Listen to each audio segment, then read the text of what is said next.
कुबेर का अहंकार। धन के देवता कुबेर तीनों लोकों में सबसे अमीर थे। एक दिन उनके मन में विचार आया कि उनके पास इतनी संपत्ति है, लेकिन देवलोक में कम ही लोग इसके बारे में जानते हैं। इसलिए उन्होंने अपने धन का प्रदर्शन करने के विचार से एक भव्य भोज का आयोजन करने की बात सोची। इस भोज में 3 लोकों के सभी देवी देवताओं को आमंत्रित किया गया।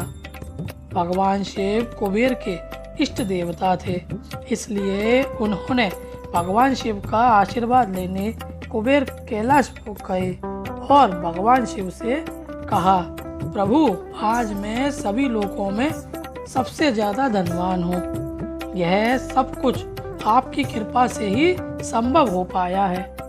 अपने निवास पर एक बड़े भोज का आयोजन करने जा रहा हूँ। कृपया आप परिवार सहित भोज में पधारें और मुझ पर अपनी कृपा से अनुग्रहित करें।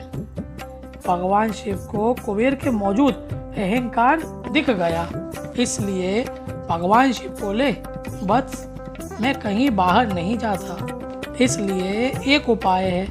मैं अपने छोटे बेटे गणेश को तुम्हारे भोज में जाने को कह दूंगा। कुबेर संतुष्ट होकर लौट आए। नियत समय पर कुबेर ने अपने निवास में भव्य भोज का आयोजन किया।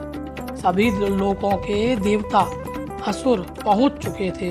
अंत में भगवान गणेश भी आए और आते ही कुबेर से कहा, मुझे बहुत भूख लगी है, मेरे लिए जल्दी से भोजन लाया जाए। कुबेर स्वयं उन्हें भोजन करने के लिए भोजन से सजे कमरे में ले गए।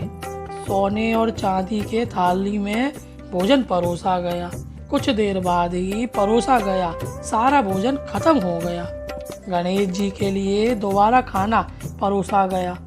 गणेश जी उसे भी खा गए। बार बार खाना परोसता जाता और क्षण भर में ही गणेश जी सारा भोजन चट कर जाते।